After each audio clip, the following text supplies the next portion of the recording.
مولاي صل وسلم دائما أبدا على حبيبك خير الخلق كلهم مولاي صل وسلم. إن الحمد لله نحمده ونستعينه ونستغفره ونعوذ بالله من شرور أنفسنا ومن سيئات أعمالنا. من يهده الله فلا مضل له ومن يضلل فلا هادي له. أشهد أن لا إله إلا الله وحده لا شريك له وأشهد أن محمدا عبده ورسوله لا نبي بعده. اللهم صل وسلم وبارك على سيدنا محمد وعلى آله وصحبه أجمعين. أما بعد، فيا أيها المسلمون أوصيني وإياكم بتقوى الله فقد فاز المتقون. فقال الله تعالى في القرآن الكريم: بسم الله الرحمن الرحيم. يا أيها الذين آمنوا اتقوا الله حق تقاته ولا تموتن إلا وأنتم مسلمون. Jamaah salat Jumat yang dimuliakan Allah Subhanahu wa Ta'ala, ada beberapa pesan Nabi Sallallahu Alaihi Wasallam dalam beberapa hadis yang bisa kita jadikan sebagai rambu-rambu buat kita dalam kehidupan kita sebagai masyarakat, baik sebagai pribadi muslim dengan sesama muslim ataupun dalam kehidupan sosial masyarakat kita dengan orang-orang di sekitar kita yang berbeda latar belakangnya, suku, bahkan agama. Dalam sebuah hadis Nabi Sallallahu Alaihi Wasallam bersabda, "Man kana yu'minu billahi wal yawmil akhir falyaqul khairan aw liyasmut." Barang siapa yang beriman kepada Allah dan hari akhir, falyaqul khairan, maka hendaklah berkata-katalah yang baik, aw liyasmut, atau diam. Jemaah yang dimuliakan Allah Subhanahu wa Ta'ala, dari hadis tadi dijelaskan oleh para ulama, bahkan salah satu syarat sempurnanya, afdolnya keimanan kita kepada Allah dan hari akhir adalah ketika kita mampu menjaga lisan kita, ketika kita mampu memperhatikan setiap tutur kata yang kita ucapkan, yang kita keluarkan. Apalagi apabila kata-kata bahasa yang kita ucapkan itu bersinggungan dengan orang lain yang ada di sekitar kita. Jamaah yang dimuliakan Allah Subhanahu wa Ta'ala, maka bila tidak mampu, jika dirasa bahwa apa yang kita ucapkan, apa yang kita katakan kemudian menyakiti atau menyinggung perasaan orang lain, maka kata Nabi SAW, lebih baik kita diam. Namun terkadang memang seseorang itu atau kebanyakan manusia itu dia lebih sulit untuk menghentikan perkataannya ketimbang atau lebih mudah untuk berkata-kata. Padahal Allah Subhanahu wa Ta'ala memberikan kepada kita satu lidah, satu lisan, dan dua penglihatan, dua pendengaran. Agar apa? Agar kita mestinya lebih banyak merasa, lebih banyak melihat, lebih banyak mendengar ketimbang kita mengucapkan perkataan. Jamaah yang dimuliakan Allah Subhanahu wa taala. Dari hadis tadi kita dapati bahwa tentu perkataan di sini adalah kalimat yang secara verbal keluar dari lisan kita. Tentu kita berbeda kehidupan kita, keadaan kita dengan orang-orang yang jauh sebelum kita, para sahabat atau orang-orang soleh dahulu. Kita hidup di sebuah era yang dimana kemajuan teknologi informasi ada di sekitar kita, hidup berdampingan dengan kita. Kita tidak bisa menafikan hal itu, namun kita diminta untuk bijak menggunakan setiap fasilitas kemajuan teknologi informasi itu. Karena saat ini barangkali secara tersurat disampaikan dalam hadis tadi adalah apa yang kita ucapkan, tetapi secara makna sebenarnya adalah dalam kehidupan kita saat ini, apapun yang kita tulis, apapun yang kita posting barangkali, atau apapun yang kita komentari di media sosial, di media online, maka itu bisa bermakna juga adalah seperti perkataan yang sedang kita ucapkan. Dan terkadang kita bahkan disebutkan hampir seluruh daripada masyarakat yang ada di Indonesia ini itu menggunakan yang namanya fasilitas media sosial ini. Dan kita, dan kebanyakan kita lebih mudah memberikan komentar, lebih mudah memberikan postingan, status terhadap sesuatu. Lebih-lebih ketika kita memberikan komentar kepada orang lain yang kita tidak kenal di media sosial. Terkadang seseorang bahkan tidak hanya dokumentari keburukannya, kesalahannya yang barangkali belum tentu dia kerjakan, belum tentu dia bersalah. Tapi karena sudah terlanjur viral di mana-mana, sudah terlanjur dibagikan lewat media sosial, sehingga orang yang tidak bersalah tadi, yang tidak tahu menahu, kemudian secara sosial seakan-akan dia dibunuh karakternya. Jamaah ini melakukan Allah Subhanahu wa taala. Tentu apa yang kita posting, apa yang kita komentari dalam media sosial itu, kelak Allah Subhanahu wa taala akan mintai pertanggungjawabannya. Oleh karenanya memang harusnya kita lebih berhati-hati ketika menggunakan media sosial, terutama ketika berkaitan dengan orang lain.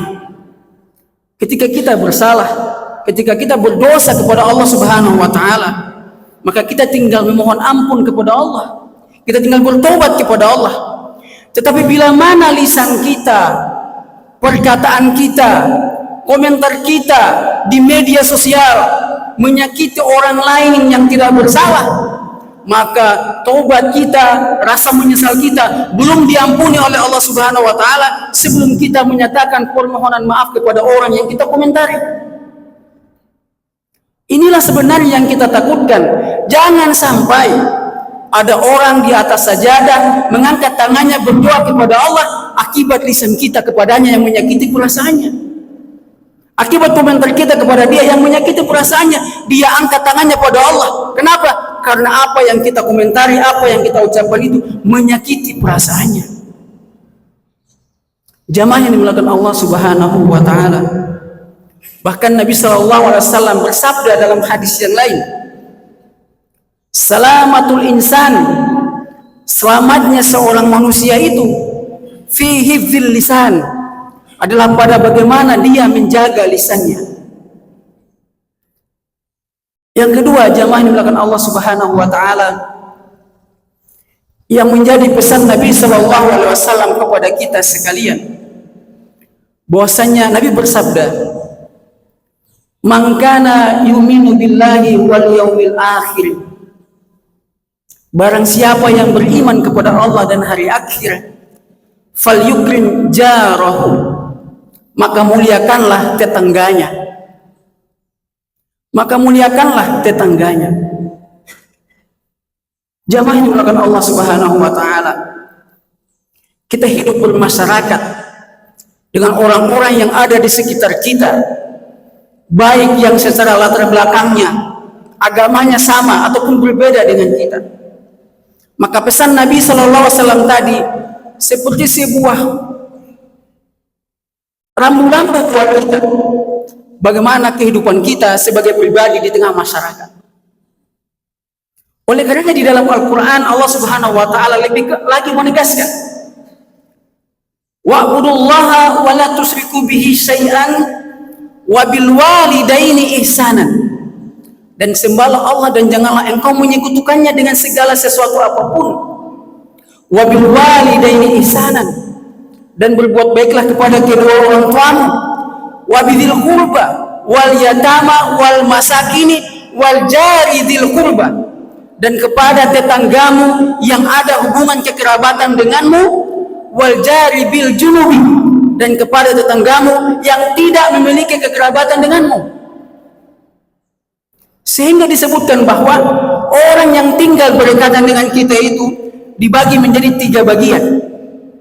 Bagian yang pertama adalah mereka yang tinggal berdekatan dengan kita dan dia memiliki 3 hak atas kita.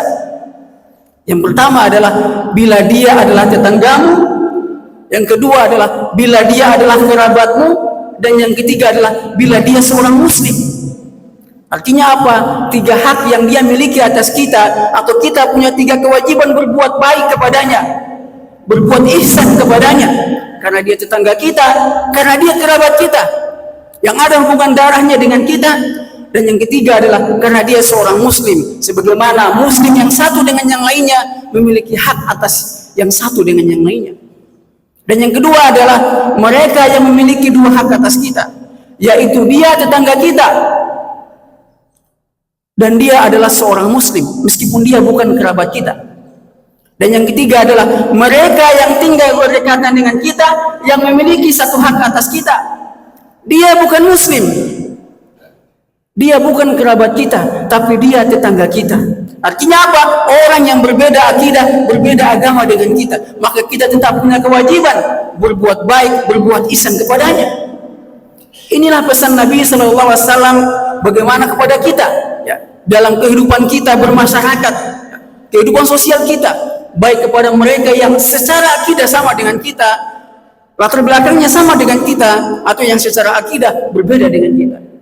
Jamaah yang dimuliakan Allah Subhanahu wa Ta'ala, jangan sampai kemudian kita menjadi orang yang tidak akur dengan tetangga kita. Bahkan dalam sebuah hadis Nabi SAW pernah bersabda, tidak akan masuk surga. Nabi mengucapkan sebanyak 3 kali, tidak akan masuk surga, tidak akan masuk surga. Para sahabat bertanya, siapa ya Rasulullah? Orang yang karena tangan dan lisannya membuat tetangganya tidak nyaman. Karena lisan dan tangannya membuat tetangganya hidupnya tidak nyaman.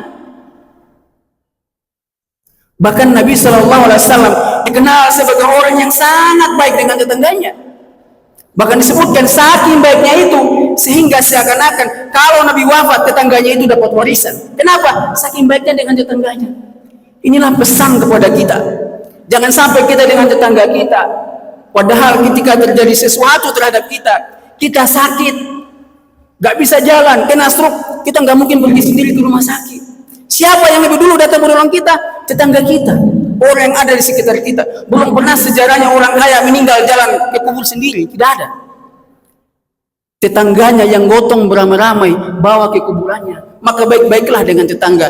Bahkan dalam hadis tadi, kebaikan kita kepada sesama tetangga kita yang ada di sekitar kita sebagai syarat bahwa afdolnya keimanan kita kepada Allah Subhanahu wa Ta'ala dan hari akhir. Jamaah yang dimuliakan Allah Subhanahu wa Ta'ala, apalagi dalam momen-momen politik, ya, pilkada, ya, atau pilgub misalnya, kadang-kadang hanya karena beda pilihan bupati, beda parpolnya, ya, kemudian dengan tetangga jadi tidak baku tegur, ya, hanya karena beda visi misi.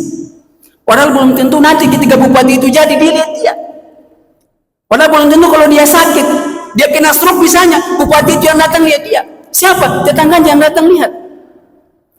Ya, inilah kita. Sehingga sabda Nabi tadi menjadi pesan kepada kita agar kita berbuat baik dengan orang yang ada di sekitar kita, yang menjadi tetangga kita, siapapun dia, apapun latar belakangnya. Barakallahu li wa lakum fil Qur'anil azim. Wa nafa'na mimma fihi minal ayati wa dzikril hakim. Wa taqabbala minni wa minkum tilawatahu innahu huwas samiul alim.